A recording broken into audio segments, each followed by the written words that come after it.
It was a Friday evening, one of those rare calm nights when the city outside seemed to exhale and quiet down. I'd left work early, eager to surprise my wife Sarah. For weeks, something had been gnawing at me, a subtle change in her tone, her distracted eyes, the way she clutched her phone tighter when I walked into the room. I told myself it was stress, maybe exhaustion from work. But deep down, I knew we'd been married for 8 years. Our relationship wasn't perfect. Whose, but it had always been built on a steady rhythm. Morning coffee together, shared laughter at dinner, quiet talks before bed. Then slowly things began to drift. Late night work calls. Phone turned upside down on the table. Her new habit of going to bed later, claiming she couldn't sleep. That night, I drove home with a sense of anticipation, part hope, part fear. I texted her earlier saying I'd be working late so she wouldn't expect me. I wanted to see what her evenings really looked like when she thought I wasn't around. When I unlocked the door, the house was silent. No TV, no music, just the faint hum of the fridge and the rhythmic ticking of the clock. Her purse was on the counter, her shoes by the hallway. She was home.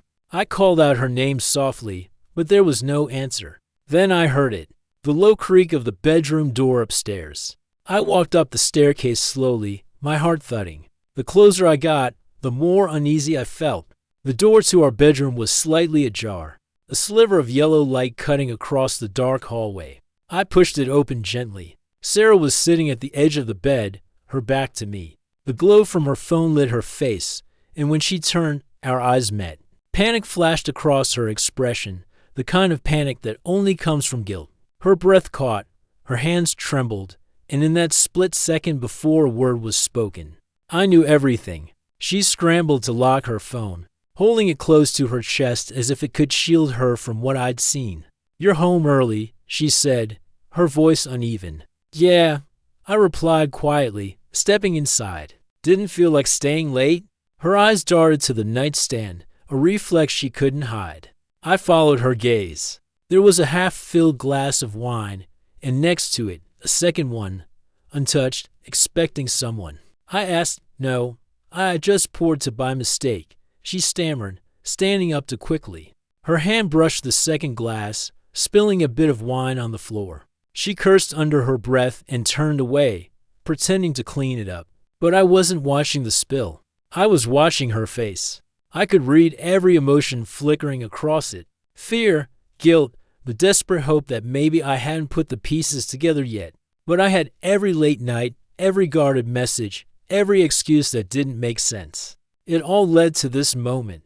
"Who is he?" I asked finally. My voice was calm, steady, almost too quiet. She froze. Her shoulders stiffened and she didn't turn around. For a long moment, the room was silent except for the faint sound of the clock ticking downstairs. When she finally spoke, her voice cracked. "It's not what you think." I laughed softly, a bitter sound. "Then what is it?"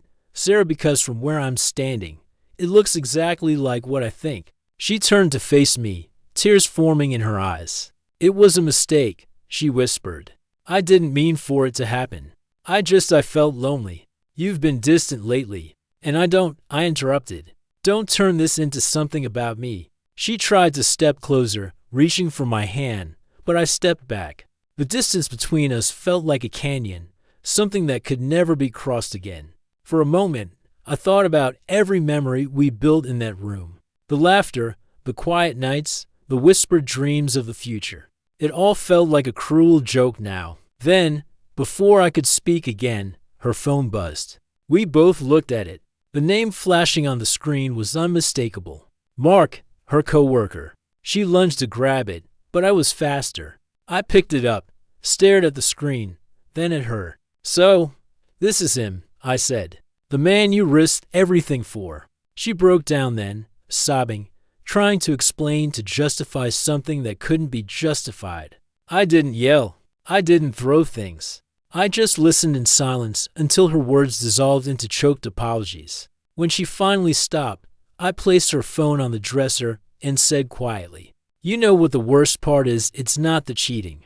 It's that I kept defending you to myself. I told myself I was imagining things that you'd never do this." Her tears fell harder. "Please don't go," she begged. We can fix this. But there was nothing left to fix. You can patch a wall that's cracked, but not one that's been knocked down entirely. I turned toward the door, pausing for one last look. She was standing there, trembling, tears streaking her face, staring at me as if she just realized what she'd lost. And maybe that's when she truly did. I knew, I said quietly. I just didn't want to believe it. But the moment I saw your face, the panic, I didn't need proof anymore. Then I walked out, closing the door behind me. The house felt different as I descended the stairs. Quieter, colder, almost foreign. I grabbed my keys, stepped outside, and breathed in the night air. For the first time in months, I felt free. Behind me, through the upstairs window, I could see her silhouette, still standing there, motionless. And even though my heart had, I knew this was the moment everything changed. The moment I finally saw the truth I've been avoiding all along.